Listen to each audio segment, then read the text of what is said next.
Narayan. In this video, I have selected a beautiful allegory from Yoga Vasisht Maharamayana. And this is a metaphorical allegory which describes the necessity of undergoing discipleship under a preceptor and learning all the Shastras, Hindu Shastras. So now this question appears within the dialogue of Rishi Vasisht and Sri Rama. And Sri Rama puts up a beautiful question to Rishi Vasisht, asking that if the Shastras themselves express that it cannot express the nature of the Supreme Brahma, the Parabrahma, which is the plenum, the substratum of everything that exists. Everything emanates from the Brahma and everything dissolves in the end into the Brahma. So if that Brahma, that tiniest of particle but the largest of all, which resides in our own heart, if it is there in my own body, it is the essence of my life, the essence of my movement, my volition. If it is there inside, why is there a need for me to undergo discipleship and learn the Shastras in my life? If the Shastras themselves declare that they are unable to describe the nature of that Supreme Brahma, but it says that it is only to be felt, why should I actually toil myself to undergo and learn all the Shastras? Why should I not directly divert my mind inside my heart and then search for that Brahma? Perhaps I can acquire that Brahma in this very life itself. Why is it necessary for undergoing the Shastras, learning the Shastras? And Rishi Vashishta tells him a beautiful allegory of some woodcutters that live in a village who are very poor, and then they go to a nearby wilderness, a large forest, and they cut trees, they cut them into logs and go into a larger town and sell them and earn money. And there are a lot of different kinds of men. The larger lot are happy with simple logs of wood, and the smaller lot strikes upon the sandalwood, and then they are able to fetch more money than the larger lot. And then there is a lot of men which are able to find precious gems, precious stones under those wood, and then they are able to fetch money than the other two lots. And there is one small lot of men which is the foremost, and they are able to strike the philosopher's stone underneath the woods that they cut. And philosopher's stone is the most precious stone, and then they become the wealthiest of all these woodcutters. So Rishi Vashishta compares these four to the four kinds of men who undergo discipleship and learn the Shastras under a preceptor. He says that the majority of people that are happy with the simple logs of wood are the ones who have never studied all the Shastras. So they have to be happy with the tiniest of lot, the tiniest of happiness, you could say. And then there is a lot which is a little higher than them, which sells sandalwood, and then they are happy. So that is to be compared with someone who has read only one or two Shastras, and they assume themselves as to be the foremost in knowledge. So these are the ones that strike upon sandalwood. And then there is a lot which is even higher than that, and that lot strikes upon precious gems. These are the ones who have actually learned all the Shastras, and they are quite happy, and they are pursuing the way of the Shastras. They follow the instruction of all the Shastras, and then that is why they're happy and able to strike those precious gems. And then there is a lot which is above them, a very very tiny lot which is able to grab the philosopher's stone. Now philosopher's stone here is a metaphor for moksha, for liberation. So these are the ones who have not only learned the Shastras, but they have derived the essence of the Shastra. And that is why the essence is what culminates into them being able to achieve liberation in this life itself. Now, if I talk of essence, I'll give you a small example. We all drink sugarcane juice. So if you go out there, you see there are long sticks of sugarcane. It has to go under that pressing machine, and then it throws out the juice of that sugarcane, and then we drink a glass of sugarcane juice. So when we drink that glass of sugarcane juice, so the original sugarcane is actually a long log of sugarcane itself. It undergoes pressing, and then we eat the juice. Now, juice is considered as the essence of sugarcane. So the essence is what matters. So the essence of all the Shastras is the most important thing. Not just going through the Shastras and not just learning everything and then assuming that, oh, I know everything. But it is the essence. The essence can be summarized in one single page, even if the Shastra is about 10,000 pages long. It has to be described in one single page. Just as the Bhagavad Puran, there is a Chatushloki Bhagavad, only 4 verses, but that has been expanded to 18,000 verses by Bhagavan Vedvyas. So the essence of the Shastra is only 4 verses, but only Bhagavan Vedvyas was able to expand them because he had that essence, he knew the essence. So only those who actually undergo the discipleship and learn the Shastras and master them and then derive the essence are able to acquire liberation, nirvana, salvation, or moksha, which we all want in this life itself. So this is a simple allegory uh, to express that the undergoing of discipleship to learn the Dharma Shastras and the Vedas are utmost important.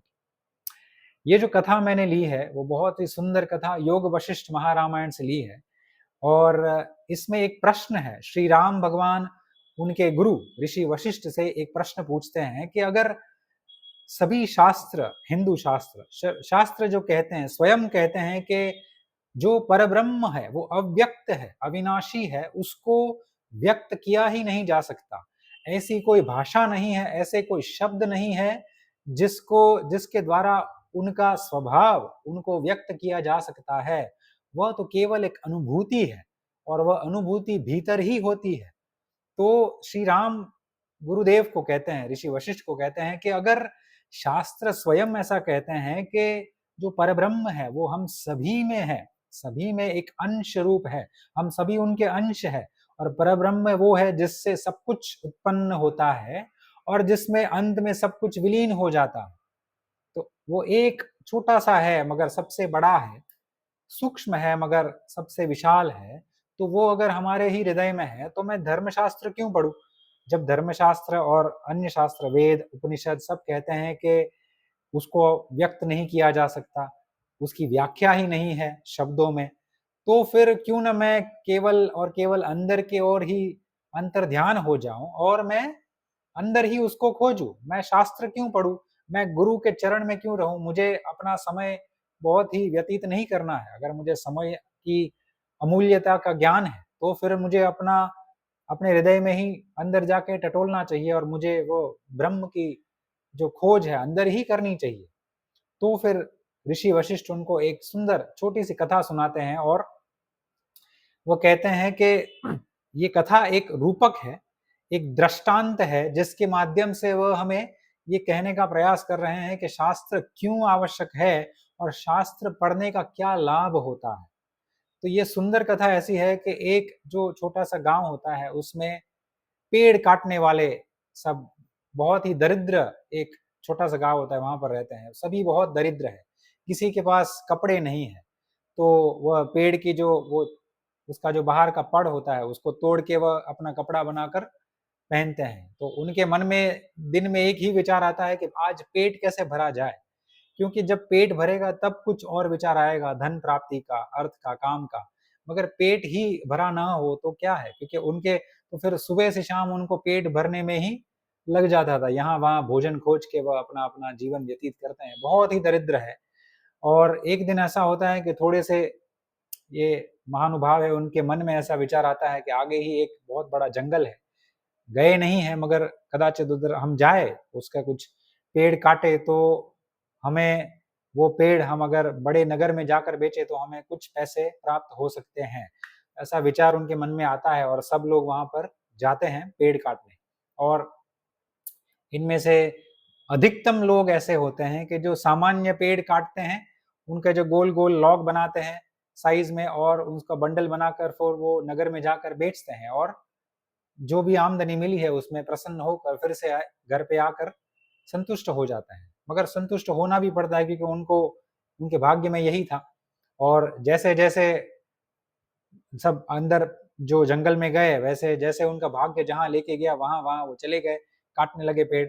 तो ये जो अधिकतम लोग थे उसके ऊपर एक वर्ग था, वो आगे जाकर उनको चंदन के पेड़ मिलते हैं। चंदन के पेड़ तो उनको बहुत ही प्रसन्नता होती है कि ये सामान्य पेड़ से तो अधिक इसका मूल्य है, तो उसको काट के फिर वो नगर में बेच के आते हैं, तो उनको कुछ अधिक दाम मिलता है, और वो जो पहले वाला जो बहुत बड़ा वर्ग है उससे ये अधिक प्रसन्न होते हैं और सुखी होते हैं। इसके ऊपर भी और एक वर्ग होता है जिसको भाग्य उनको ऐसी जगह ले जाता है कि वहां पर वो पेड़ तो काटते ही हैं, पेड़ के नीचे उनको सुंदर सुंदर रत्न मिलते हैं, मोती, जवेरात और बहुत सुंदर सुंदर अनदेखे रत्न मिलते हैं। तो रत्न देख के ही उनको पता चल जाता है कि बहुत ही अमूल्य है। तो यो पेड़ तो काटते ही हैं, पेड़ को भी बेचते हैं जाकर, और रत्न को भी बेचते हैं, और रत्न बेचने के बाद उनको बहुत सारा पैसा मिलता है, बहुत बड़ी आमदनी मिलती है। तो वो सबसे अधिक धनी हो जाते हैं और आकर वो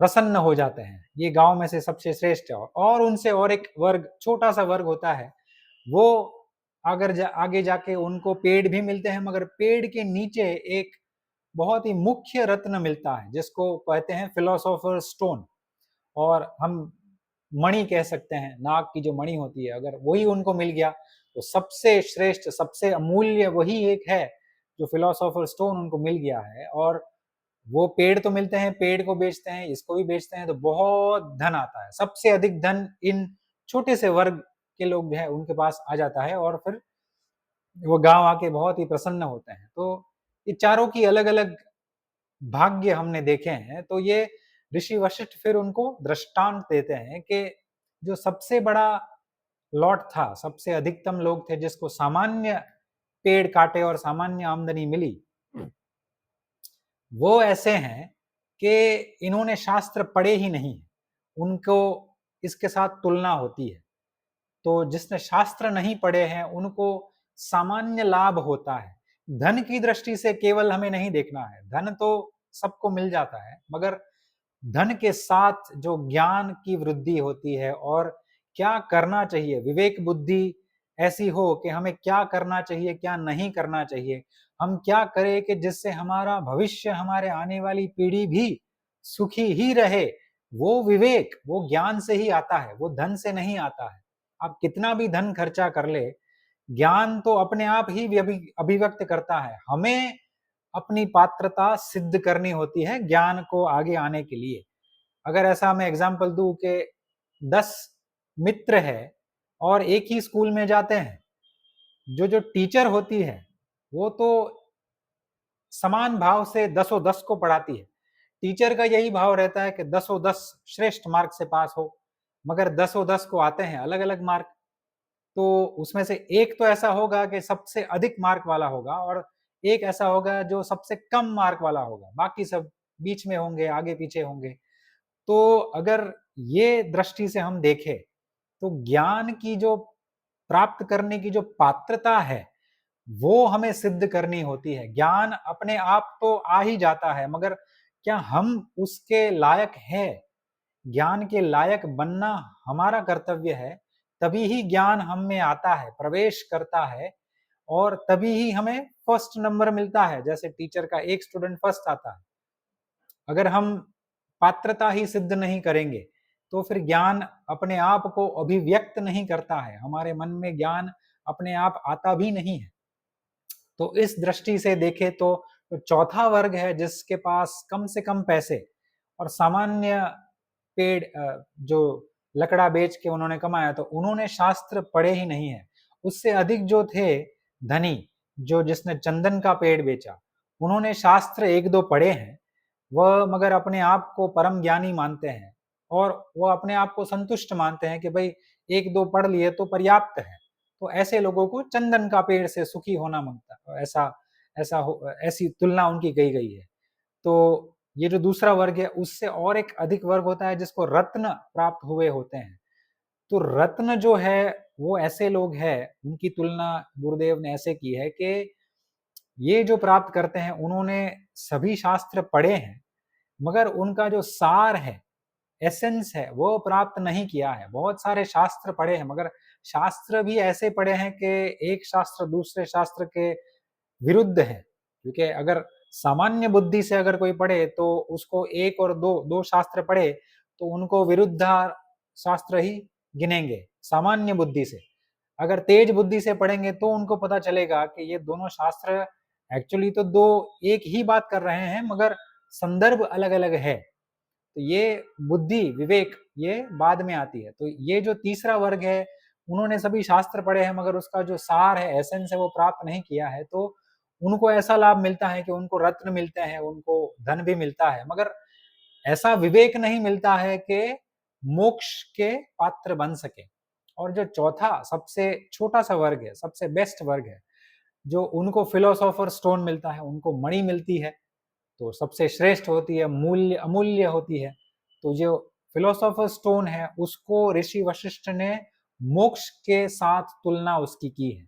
तो ये लोग ऐसे होते हैं जिसने सभी शास्त्र पढ़े हैं गुरु के शरण में रहते हुए, और उन्होंने सब कुछ उनका जो सार है वो प्राप्त किया है, एसेंस ही पकड़ लिया है। और वो एसेंस पकड़ने के बाद उनको पेड़ काटने के बाद उनको फिर फिलोसोफर स्टोन मिलता है, यानी कि उनको मोक्ष मिलता है, मोक्ष के वो अधिकारी बनते हैं, क्योंकि शास्त्रों का सार ही मोक्ष दिला सकता है। और एक दृष्टांत ऋषि वशिष्ठ इसमें देते हैं कि अगर आप शास्त्र नहीं पढ़ेंगे तो आपको ये ज्ञात ही नहीं होगा कि ऐसा कुछ प्राप्त करने योग्य है जो शास्त्र भी नहीं बता सकते, केवल और केवल संकेत कर सकते हैं। शास्त्र भी जिसकी व्याख्या न कर पाए मगर केवल संकेत से समझाए, ऐसा कुछ अगर प्राप्त करने योग्य है, अगर वो हमारे पास आ जाए तो वो सबसे अमूल्य है। और वो प्राप्त करने के बाद ऐसी स्थिति आती है कि हमें और कुछ प्राप्त करने योग्य रहता ही नहीं है, क्योंकि अगर वो ही प्राप्त कर लिया तो मानो कि सब कुछ प्राप्त कर लिया, अगर वही प्राप्त कर लिया तो मानो सब कुछ जान लिया, और अगर वही प्राप्त कर लिया तो मानो सब कुछ कर लिया। तो ये तीन जो हमारे कर्म है वो इस एक में ही सन्निहित है। तो गुरुदेव ऐसा भी एक सुंदर दृष्टांत देते हैं कि ये जो फिलोसोफर स्टोन है वो मोक्ष है, और ये जो प्राप्त करने की जो प्रक्रिया है वह शास्त्र से ही हमें आती है। और शास्त्र ही एक ऐसा मार्ग है जो हमारे जो इच्छा शक्ति है उसको काटता है। और एक और उदाहरण वो देते हैं कि आगे अगर अगर हम इच्छा का जो बीज हमारे अंदर रोपा गया है, क्योंकि एक इच्छा अगर हम प्रयास करें पूरी करने की तो एक से फिर और 10 उत्पन्न होगी, 10 से और 100 उत्पन्न होगी, एक एक ब्रांच बहुत बड़ा वृक्ष बन जाएगा, इच्छाओं का वृक्ष। और वो उसको जितना भी पानी डालेंगे वो बढ़ता ही जाएगा, वो नाश नहीं होगा। तो उसको हमको सुखाना कैसे है? तो ये ऋषि वशिष्ठ ये कहते हैं कि अगर हम इच्छाओं का जो पेड़ है उसको ही काट दे तो हम अंतर ध्यान हो सकते हैं। अगर इच्छाओं का पेड़ नहीं काटेंगे तो हमारी जो पांचों इंद्रियां हैं वह भौतिक सुख में ही लगी रहेगी, बाहर ही होगी, इंद्रिय अपने अपने भोजन के तरफ ही भागेगी। तो इसको रोकने के लिए शास्त्र का ज्ञान बहुत आवश्यक है, और शास्त्र के ज्ञान से ही हमें ये पता चलेगा कि इच्छा का जो मूल है उसको हम काटेंगे तो हम अंतर ध्यान हो पाएंगे, और जब भी हम अंतर ध्यान होंगे तभी ही हम ब्रह्म तक पहुंच पाएंगे। तो सभी का मूल ज्ञान ही है। अगर कर्म के बीज को ही आपको नष्ट करना है, उसका भी उसका जो मूल है वो ज्ञान है। आप ज्ञान से ही कर्म के बीज को नष्ट कर सकते हैं, इच्छाओं के बीज को नष्ट कर सकते हैं। तो ऐसे ही आपको सब कुछ नष्ट करते करते धीरे धीरे हम अगर आगे ऐसे जिए तो हम में ऐसी वृत्ति जन्म लेती है कि हम में कोई इच्छा नहीं रहती है, और फिर हम अंतर ध्यान होने के प्रोसेस में आ जाते हैं। हमें ऐसा लगने लगता है कि हमें अंदर ही जाना है, अंदर ही खोज करनी है, हमारी वृत्ति ही ऐसी हो जाती है, और हमारी भौतिक जो सुख है, भौतिक दृष्टि है, वह नष्ट हो जाती है, और हम अंदर ही अंदर हम ब्रह्म की खोज में लगे पड़ते हैं। और ब्रह्म की व्याख्या है वो शास्त्र नहीं कर पाता है, मगर गुरुदेव कहते हैं कि ऋषि वशिष्ठ कहते हैं कि ब्रह्म क्या नहीं है उसकी व्याख्या शास्त्र अवश्य करते हैं, क्योंकि ब्रह्म को जानने के लिए कोई शब्द नहीं है, मगर ब्रह्म क्या नहीं है उसके लिए शब्दों का भंडार है। जिस इसलिए हम वेद में आता है नेति नेति, ब्रह्म ये नहीं है, ब्रह्म वो नहीं है, ब्रह्म ये नहीं है, ब्रह्म वो भी नहीं है, तो ये सभी को नेगेट करके, सभी को हम नष्ट कर दे और उसके बाद जो बचता है वो ही ब्रह्म है, ऐसा शास्त्र कहते हैं, ऐसी व्याख्या की गई है। मगर वो जो जो है उसकी अनुभूति ही की जा सकती है, इसीलिए नेति नेति के माध्यम से हम सब सब्सट्रैक्ट करते हैं, नेगेट करते हैं, और फिर जो बचता है, हम ये कहते हैं जो बचता है वो ही ब्रह्म है, जिससे हम सब उत्पन्न हुए हैं और जिसके अंत में हम सब उसमें ही विलीन हो जाएंगे। तो ये सुंदर कथा बहुत ही सूक्ष्म भावार्थ वाली है, और योग वशिष्ठ में ऐसी बहुत सारी कथाएं हैं, और ये ऋषि वशिष्ठ ने श्री राम को सुंदर उपदेश दिया, और इससे हमें ये उपदेश मिलता है कि हिंदू शास्त्र शास्त्र जो है उसकी क्या महिमा है, क्या गरिमा है, और हमें क्या दे सकते हैं। हमें एक सुंदर दृष्टांत दे सकते हैं। हमारा जीवन का देखने का जो दृष्टांत है वो ही पूरा बदल सकता है। अगर हम धन में ही डूबे रहेंगे तो शास्त्र पढ़ने के बाद हमें पता चलेगा कि धन क्या नहीं कर सकता है।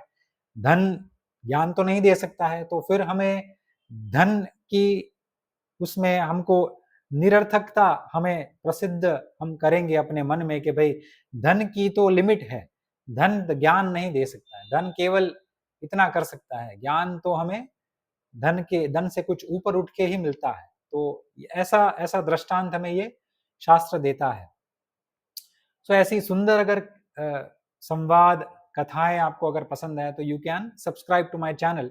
और ये जो मेरी बुक है रिसर्जन धर्म, ये अभी दिसंबर में पब्लिश हुई है। इसमें एक चैप्टर है on true liberation and on true worship of the God. सो इसमें सच्चा मोक्ष क्या है और सच्ची भक्ति भगवान की क्या है। तो सच्चा मोक्ष क्या है उसमें मैंने ये दृष्टांत एक दो ऐसे दिए हैं, और एक कथा जो दो मित्र की है योग वशिष्ठ में, जो आपस में मिलते हैं, ब्रह्म ज्ञानी मित्र मिलते हैं बहुत सालों के बाद, और फिर एक दूसरे से जो प्रश्न करते हैं, वो कथा मैंने इसमें लिखी है, जो हमें एक सुंदर दृष्टांत देती है। भौतिक सुख का एक जो मर्यादित सीमा है, उसके ऊपर तो फिर हमें उसमें सुख नहीं मिल सकता है, तो वो सीमा मैंने इसमें प्रदर्शित की है ये कथा में।